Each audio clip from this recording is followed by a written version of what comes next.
தீபிகா நடந்துகிட்ட விதம் மொத்தத்துல ரொம்ப ரொம்ப தப்பு தான். ஏன்னா அவங்க ஒரு ஹாஸ்பிட்டல்ல வச்சு தன்னோட குழந்தைக்கு இந்த மாதிரியான ஒரு கிரிட்டிக்கல் கண்டிஷன்ல அவங்க ரொம்ப ரூடா நடந்துக்கிறது தப்பு தான். அப்போ ஃபர்ஸ்ட் என்ன பண்ணிருக்கணும், குழந்தைய தான் பார்த்துருக்கணும்.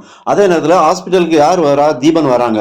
அப்போ தீபன் வராங்கன்னா அவங்களுக்கு ரைட்ஸ் இருக்கு. அவங்க ஒரு அப்பாவா வராங்க. என்னதான் எக்ஸ் கணவரா இருந்தாலும் அவங்களுக்கு தன்னோட குழந்தை மேல ஒரு பேர் அன்பு இருக்கிறதுனால அவங்க பார்க்க வராங்க.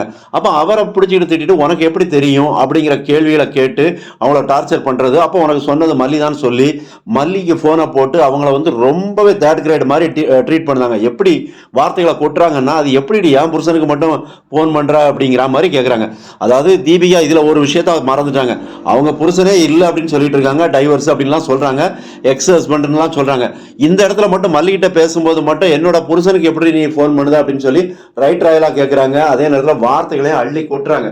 அந்த மாதிரிலாம் தீபிகா பேசியிருக்கவே கூடாது. என்னதான் ஒரு பதவியில இருக்கிறாங்க.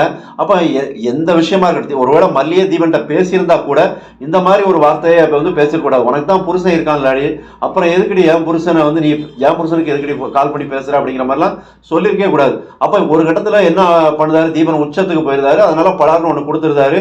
அதே நேரத்தில் தீபனும் அதுல ஒரு தப்பு பண்றான். கை நீட்டக்கூடாது. எந்த ஒரு பிரச்சனையா இருந்தாலும் அங்க கை நீட்டி இருக்கக்கூடாது. அதே நேரத்தில் இன்னொரு விஷயம் இருக்கு, போனை கொடுக்க மாட்டேன்னு சொல்றாங்க. அது என்னோட பிரைவேசி அப்படிங்கிறாங்க.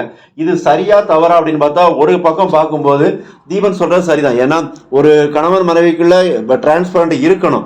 அதே நேரத்தில் ஒரு அளவுக்கு தான் இருக்கணும். எல்லா இடத்துலையுமே ஒரு கணவனை போட்டு நோண்டுறது, அவங்கள போட்டு நீ அதை காட்டு இதை காட்டு, போனை காட்டு, உன்னோட கூகுள் பே காட்டு, ஜிபே காட்டு, உன்னோட ஃபேஸ்புக்கில் என்ன பார்த்துருக்க, இன்ஸ்டாவில் என்ன பார்த்துருக்க அப்படின்னு சொல்லி ரொம்ப பண்றது, அது ஒருத்தரோட தனிப்பட்ட பிரைவேசியை பாதிக்க தான் செய்யும். அப்போ அதில் கொஞ்சம் லிமிட்டோட நடந்திருக்கலாம். டிரான்ஸ்பரண்ட் இருக்கணும் கணவன் மனைவிக்குள்ள. ஆனால் அதே நேரத்தில் இந்த மாதிரி பண்ணும்போது அது எந்த ஒரு ஆணுக்காக இருந்தாலும் அது கோபம் வரத்தான் செய்யும் அப்படிங்கிறது மட்டும் தெரியுது. அதனால தான் தீபனும் ஒரு கோபத்தில் உச்சத்துக்கு போயிட்டாரு. அப்போ இனி தீபிகா என்ன பண்ணுவாங்க, நேராக மறுபடியும் யூனிஃபார்ம் போட்டு மல்லியை பழி வாங்குவாங்கன்னு நினைக்கிறேன். ஆனால் அதே நேரத்தில் மல்லியோட தங்கச்சி மயில் இப்போ மாட்டிக்குவாங்க அப்படிங்கிற மாதிரி தான் தெரியுது. ஏன்னா அவங்க ஒரு பெரிய சிக்கலை உருவாக்க போறாங்க மயில் அப்படிங்கிறது தெரியுது. மறக்காம சப்ஸ்கிரைப் பண்ணுங்க, கமெண்ட் பண்ணுங்க, லைக் பண்ணுங்க. நன்றி.